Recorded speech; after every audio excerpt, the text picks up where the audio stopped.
Welcome to this short documentary about Meir Aerodrome, a former civil and military airport that operated from 1932 to 1973 in Stoke, Staffordshire. We will explore the history and development of the aerodrome and how it influenced the aviation and industrial sectors of the region. The aerodrome was located just south of the A50 road, about 3.5 miles southeast of Stoke town centre and 2 miles from Longton station. It was originally known as City Aerodrome and was operated by the National Flying Services and the North Staffordshire Aero Club on behalf of Stoke Corporation. The aerodrome had a hard runway, a hangar, a terminal building and a control tower.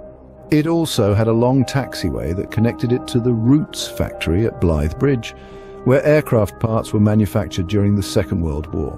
The aerodrome was a popular destination for both civil and military aviation. It hosted several air shows and events, such as the National Aviation Day displays, organised by Sir Alan Cobham in the 1930s.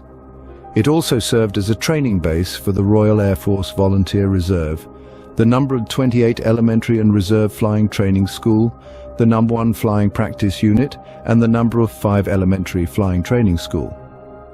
It also accommodated various types of aircraft, such as Tiger Moths, Ansons, Oxfords, and Spitfires. The Meir Aerodrome also played a role in the development of regional airlines and air transport. Before the Second World War, it was used by the Railway Air Services, which operated flights to London, Liverpool, Manchester, and other destinations. After the war, it was used by Dragon Airways, which offered charter flights and air taxi services. The aerodrome also facilitated the movement of people and goods, such as mail, newspapers, and flowers. But the aerodrome faced several challenges and difficulties in its later years. It suffered from competition from other airports, such as Birmingham and Manchester, which had better connections. It also faced environmental and safety issues, such as noise pollution, bird strikes, and fog. It also struggled to cope with the increasing demand and regulations of modern aviation.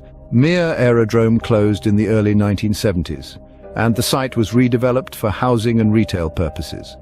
The last official flight was on the 16th of August 1973, when Fred Holdcroft flew a Piper Tri-Pacer carrying a Sentinel journalist to Manchester. The last unofficial flight was a few years later by Eric Clutton, who flew a homemade folding machine called Fred, which he towed home behind his car.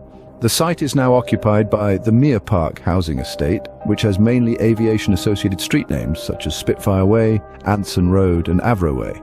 Meir Aerodrome was more than just an airport. It was a community with its own stories, traditions and values.